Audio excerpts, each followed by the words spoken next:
जय श्री कृष्णा मित्रों। जय श्री राम। रावण ने मरने से पहले क्या कहा था जो हर किसी को जरूर जानना चाहिए।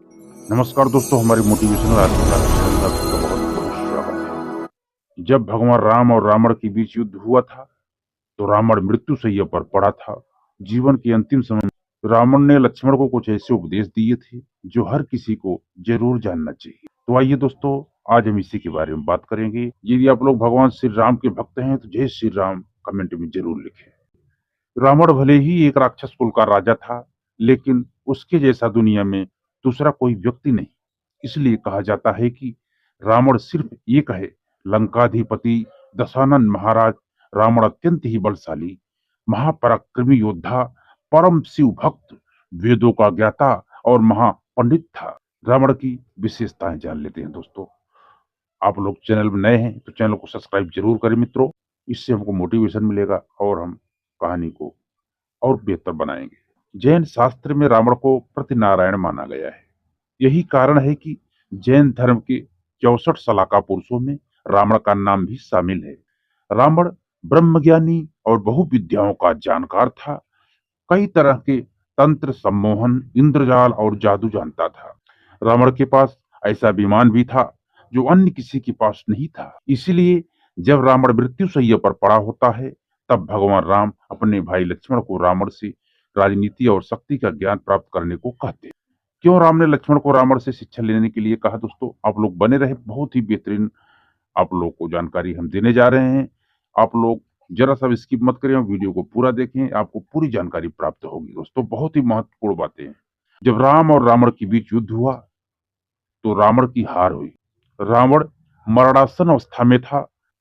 तब भगवान राम ने लक्ष्मण को रावण से शिक्षा लेने को कहा, क्योंकि राम भी जानते थे कि रावण इस संसार के नीति, राजनीति और शक्ति के महान पंडित। इसीलिए राम ने लक्ष्मण से कहा कि तुम रावण के पास जाओ और उससे जीवन से जुड़ी ऐसी शिक्षाएं प्राप्त करो जो तुम्हें और कोई नहीं दे सकता है। भगवान राम की बात सुनकर लक्ष्मण मृत्यु शैया पर पड़े रावण के सिर के पास जाकर खड़े हो गए। लेकिन लक्ष्मण के काफी देर खड़े होने पर भी रावण ने कुछ नहीं कहा। लक्ष्मण राम के पास वापस आ गए और कहा कि प्रभु, मैं बहुत देर तक रावण के पास खड़ा रहा लेकिन उसने कुछ नहीं कहा। तब भगवान राम बोले कि किसी से ज्ञान प्राप्त करने के लिए उसके सिर नहीं बल्कि चरणों के पास खड़ा होना चाहिए। इसके बाद लक्ष्मण फिर से रावण के चरणों में जाकर के खड़े हो गए और रावण ने मरने से पहले लक्ष्मण को जो बातें बताई दोस्तों, वह आज भी हर किसी को जरूर जानना चाहिए। तो आइए दोस्तों, हम जानते हैं रावण ने मरने से पहले कहा था ये बात। रावण लक्ष्मण को ज्ञान देते हुए कहते हैं कि किसी भी शुभ या अच्छे काम के लिए देरी नहीं करनी चाहिए। वही अशुभ काम के लिए जितना मोहवश करना पड़े उसे उतना टालने का प्रयास करना चाहिए। दूसरी बात बोले तो दोस्तों, बहुत ही इंपॉर्टेंट है, अपनी शक्ति और पराक्रम में इतना घमंड नहीं करना चाहिए या इतना अधिक अंधा नहीं होना चाहिए कि शत्रु तुच्छ लगने लगे। मुझे ब्रह्मा जी से वरदान मिला था कि मानव और वानर के अलावा कोई मुझे नहीं मार सकता, लेकिन इसके बावजूद मैंने इन्हें तुच्छ मान लिया और यही मेरी सबसे बड़ी भूल थी, जिस कारण आज मैं मरणासन अवस्था में पड़ा हूँ।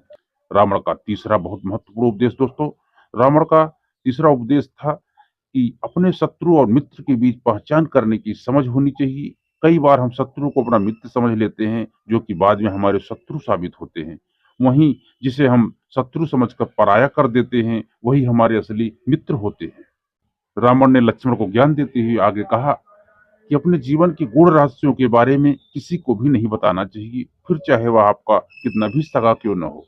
क्योंकि विभीषण जब लंका में था तब वह मेरा शुभेच्छु था और जब वह राम की शरण में गया तो मेरे ही विनाश का कारण बन गया। आखिरी उपदेश है मित्रों, रावण का आखिरी उपदेश था कि किसी भी पराई स्त्री पर बुरी नजर नहीं रखनी चाहिए, क्योंकि जो व्यक्ति पराई स्त्री पर बुरी नजर रखता है वह नष्ट हो जाता है। तो दोस्तों, रावण की बताई हुई बहुत सी विशेष यहाँ महत्वपूर्ण बातें थी जो हमने आपको बताई। रावण के बारे में आपका क्या राय है, आप कमेंट में जरूर लिखें। तो दोस्तों, रावण त्रिकालदर्शी था। रावण ऋषि विश्रवा का पुत्र था। रावण ऋषि खानदान के होने के नाते बहुत ही ज्ञानी पंडित विद्वान था, जो सब कुछ पहले से ही भाप लेता था। परंतु नीति का खेल बड़ा निराला होता है मित्रों। समय की चाल बड़ी टेढ़ी होती है, उससे कोई नहीं बच पाया। कितने राजे महाराजे और कितने ही यहाँ सूरवीर आए और चले गए, ये धरती में समा गए, परंतु आज उनका कुछ पता नहीं लगता। तो दोस्तों, आशा करता हूँ कि वीडियो आपको अच्छा लगा होगा। यदि वीडियो आपको हमारा जरा सा भी अच्छा लगा हो तो एक लाइक कर देना मित्रों, और यदि चैनल में आप लोग नए हैं तो चैनल को सब्सक्राइब करके बेल आइकन को जरूर प्रेस करें। दोस्तों, आपका एक सब्सक्राइब हमारे लिए बहुत मायने रखता है। तो आप लोगों ने हमारा वीडियो पूरा अंत तक देखा, इसके लिए आप लोगों का तहे दिल से बहुत बहुत धन्यवाद। तो मिलता हूं दोस्तों अगले वीडियो में, तब तक आप लोग खुश रहें, मस्त रहें, आनंद में रहें, यही हमारी दिल से सबके लिए शुभकामना है। जय श्री कृष्णा मित्रों, जय श्री राम।